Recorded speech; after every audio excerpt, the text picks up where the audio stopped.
Hi everyone, welcome back to my channel. This is Asma and today we are going to study very important topic of the CPC, that is non-joinder and misjoinder of the parties under Civil Procedure Code 1908. So let's get started. तो सबसे पहले हम non joinder और miss joinder का मतलब बहुत ही simple manner में समझेंगे।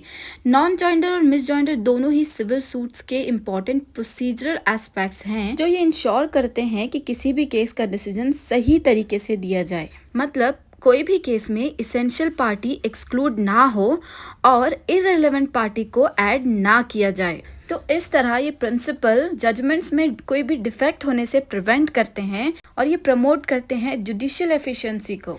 यहाँ पर हम हमारे टॉपिक्स देख लेते हैं जो इस वीडियो में हम पढ़ने वाले हैं। मीनिंग क्या है और इम्प्लीकेशंस क्या है नॉन जॉइंडर और मिस जॉइंडर के, और लीगल फ्रेमवर्क जो कि गवर्न करता है ये कंसेप्ट को under CPC 1908। Then the classification of parties into necessary and proper categories, मतलब नेसेसरी पार्टीज कौन होते हैं, प्रॉपर पार्टीज कौन होते हैं, इसका क्लासिफिकेशन पढ़ेंगे। देन हम देखेंगे कि कॉन्सिक्वेंसेस क्या होते हैं कि कोई भी non joinder and misjoinder of the parties अगर हो गई है तो उसके कॉन्सिक्वेंसेस क्या होंगे वो देखेंगे। फिर हम पढ़ेंगे जुडिशियल प्रेसिडेंट्स, मतलब जो प्रीवियस जजमेंट्स हैं सुप्रीम कोर्ट के वो हम पढ़ेंगे, जो कि हम हमारे इस टॉपिक को पूरी तरह से क्लैरिफाई कर देंगे। फिर हम देखेंगे प्रोसीजरल मैकेनिज्म क्या क्या हैं ये डिफेक्ट्स को एड्रेस करने के लिए। सबसे पहले हम देखेंगे meaning of the non joinder of the parties. Non joinder तब होता है जब किसी ऐसे इंसान को केस में पार्टी नहीं बनाया गया हो जो कि नेसेसरी पार्टी हो या फिर प्रॉपर पार्टी हो।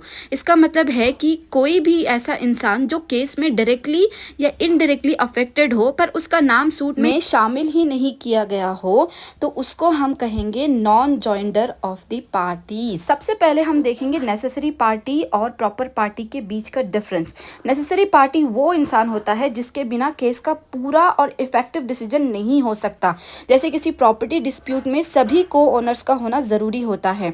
नेक्स्ट है हमारा प्रॉपर पार्टी। प्रॉपर पार्टी वो इंसान होता है जो केस में डायरेक्टली अफेक्टेड हो सकता है पर उसके बिना भी केस का डिसीजन वैलिड हो सकता है, जैसे किसी कॉन्ट्रैक्ट डिस्प्यूट में मीडिएटर का होना हेल्पफुल हो सकता है पर ज़रूरी नहीं है कि वो शामिल हो, तो उसे हम प्रॉपर पार्टी कहेंगे। अब हम बात करेंगे miss joinder of the party. Miss joinder तब होता है जब किसी ऐसे इंसान को केस में पार्टी बना दिया गया हो जो ज़रूरी ही नहीं है, जिसका केस से कोई लेना देना ही नहीं, कोई रेलेवेंसी ही नहीं केस से रिलेटेड, तो इसको हम मिस जॉइंडर कहते हैं। किसी पर्सन को केस में इन्वॉल्व करने की वजह से अननेसेसरी कॉम्प्लिकेशंस हो सकते हैं केस में, लेकिन जनरली इस वजह से केस डिसमिस नहीं होता। Miss joinder of causes of action क्या होता है, जब कभी अलग अलग पार्टीज के अगेंस्ट अनरिलेटेड क्लेम्स किए गए हों और उसे एक ही सूट में कंबाइन किया गया हो, तो इस तरह के अनरिलेटेड क्लेम्स जो है वायलेट करते हैं प्रोसीजरल लॉ को। अब हम एक एग्जाम्पल देख लेते हैं मिस जॉइंडर का कि ए ने बी के अगेंस्ट केस फाइल किया है, किस वजह से, ब्रीच ऑफ कॉन्ट्रैक्ट की वजह से, लेकिन वो इस सूट में सी को भी इंक्लूड कर देता है जिसका कोई रोल ही नहीं है इस कॉन्ट्रैक्ट में, तो सी क्या हो गया, हमारा अननेसेसरी पार्टी हो गया जो कि मिस जॉइंडर कहलाएगा। अब हम डिस्कस करेंगे some difference between non joinder and misjoinder of the party. Civil litigation में non joinder and misjoinder ये दो बहुत ही इंपॉर्टेंट प्रोसीजरल एस्पेक्ट्स हैं जो कि डील करते हैं with the inclusion and exclusion of the parties in a suit.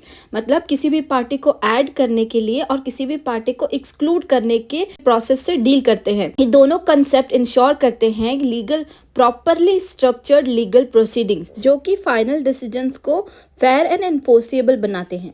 अब हम डिफरेंस देखेंगे। पहले देखेंगे नॉन जॉइंडर ऑफ पार्टीज। अगर इसकी डेफिनेशन की बात करें तो इसका सिंपल मतलब यही है कि जब किसी ज़रूरी या प्रॉपर पार्टी को केस में इंक्लूड नहीं किया गया हो तो वो नॉन जॉइंडर ऑफ पार्टीज हो जाएगा। इसके लीगल प्रोविजंस हैं दिए गए हैं इन सिविल प्रोसीजर कोड के ऑर्डर 1 रूल 9 के अंदर, इसके बारे में बताया गया है। नॉन जॉइंडर के कॉन्सिक्वेंसेस क्या होंगे, अगर ज़रूरी पार्टी को इंक्लूड नहीं किया गया तो केस डिसमिस भी हो सकता है या फिर उस केस पर रोक भी लग सकती है। अब देखते हैं करेक्शन एंड मैकेनिज्म का प्रोसेस।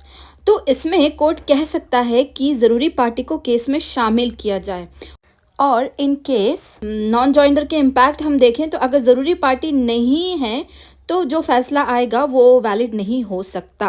अब डिफरेंस देखेंगे मिस जॉइनर ऑफ पार्टीज में।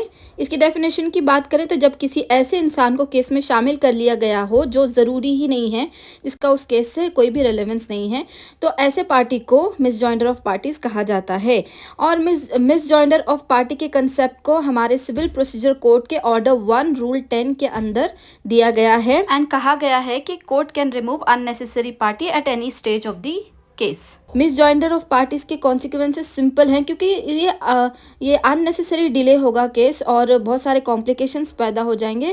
केस में बहुत देरी भी हो सकती है, लेकिन यूजुअली इस वजह से केस डिसमिस नहीं होगा।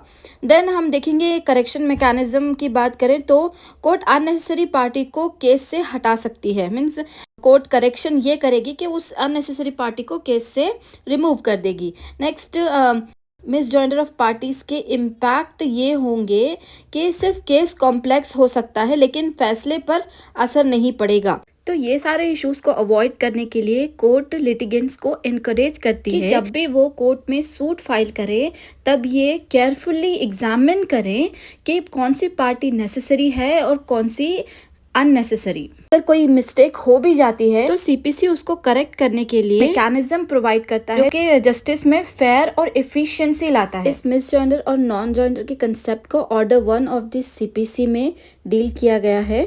Order 1 rule 9 of the CPC बात करता है कि non joinder of the parties के इफेक्ट्स को, नेसेसरी पार्टी को ज्वाइन नहीं किया गया तो उसके इफेक्ट्स क्या क्या होंगे। तो अगर नेसेसरी पार्टी एब्सेंट हो केस में तो उसका डिसीजन जो भी होगा उस केस में तो वो डिसीजन इन्फोर्स नहीं होगा। ऑर्डर 1 रूल 9 ऑफ सीपीसी ये अलाउ करता है कि केस सिर्फ नॉन जॉइंडर की वजह से डिसमिस नहीं हो सकता। इसमें एक केस आया था Udit Narayan versus board of revenue 1963। तो इस केस में सुप्रीम कोर्ट ने ये कहा था कि अगर नेसेसरी पार्टी को ओमिट किया गया है केस से तो उस केस में जो भी डिक्री पास्ड होगी वो इनइफेक्टिव होगी, अनएनफोर्सिएबल होगी। नेक्स्ट है सीपीसी का ऑर्डर 1 रूल 10 हमें एडिशन और रिमूवल ऑफ द पार्टीज के बारे में बताता है। ऑर्डर 1 रूल 10 सीपीसी कोर्ट को ये पावर देता है कि वो अननेसेसरी पार्टीज को हटा सकता है, रिमूव कर सकता है। कोर्ट का मेन ऑब्जेक्टिव ये होता है कि प्रोसीजरल टेक्निकलिटीज जस्टिस में रुकावट ना बने। अपनी इस एडिशन और रिमूवल ऑफ द पार्टीज की पावर को केस के किसी भी स्टेज में कोर्ट एक्सरसाइज कर सकती है। जैसे कि एग्जाम्पल हमने पहले भी देखा प्रॉपर्टी के को ओनर्स का, अगर सारे ओनर सूट में इंक्लूड नहीं है, कोई भी एक ओनर अगर लेफ्ट आउट किया गया है उसके बाद जो भी डिक्री पास होगी तो वो एनफोर्सिएबल नहीं होगी, may not be enforceable against them.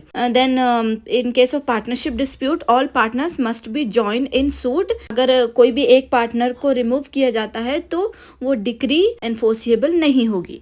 अब हम यहाँ कॉन्सिक्वेंसेस भी देख लेते हैं। Consequences of non joinder of parties means necessary parties को ज्वाइन नहीं किया गया हो तो जो भी इसके उस केस में डिक्री पास होगी वो इनइफेक्टिव और अनएनफोर्सिएबल होगी और फिर उस सूट को डिसमिस भी किया जा सकता है या फिर उस पर स्टे भी लगाया जा सकता है।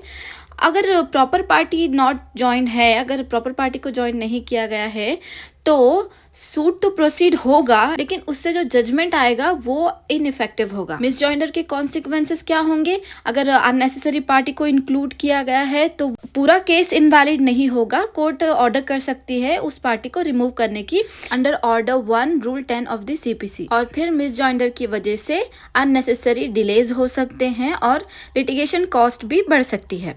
अब हम बात करेंगे objections regarding non joinder and misjoinder की। किसी भी केस में नॉन जॉइंडर और मिस जॉइंडर पार्टीज के रिगार्डिंग ऑब्जेक्शंस रेज करने हो तो उसे जल्दी रेज करना होगा, नहीं तो ऑब्जेक्शन वेव हो सकती है। ऑर्डर 1 रूल 13 ऑफ सीपीसी ये कहता है कि अगर ऑब्जेक्शन जल्दी रेज नहीं की गई हो तो पार्टी फ्यूचर में ऑब्जेक्ट नहीं कर सकती, तो उनका ऑब्जेक्शन रेज करने का राइट लूज हो जाएगा।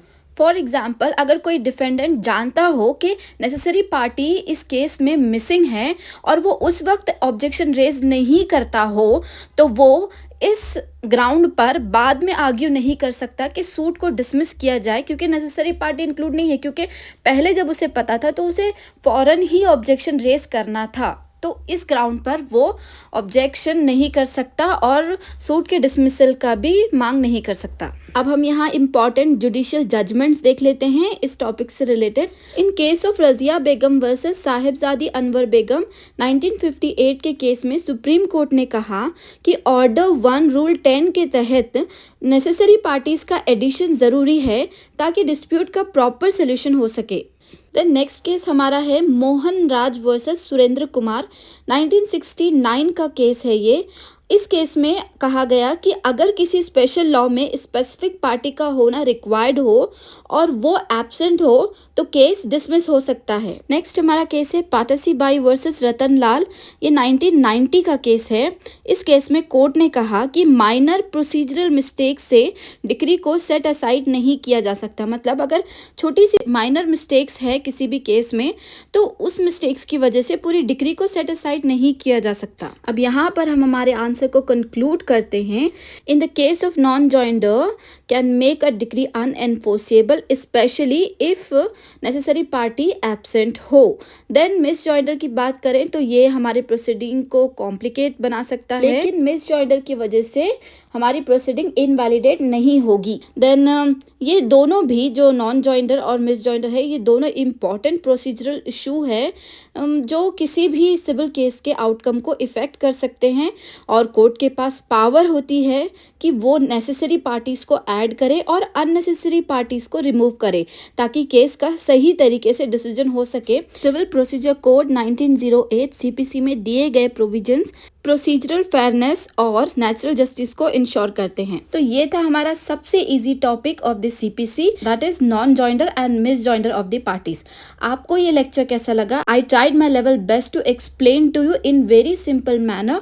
Hope you understood well. अगर आपको इस टॉपिक से रिलेटेड कोई भी क्वेरी हो तो आप कमेंट सेक्शन में पूछ सकते हैं। So that's it for today. We will meet in next video. Till then keep studying and keep watching my videos. All the best for your exams.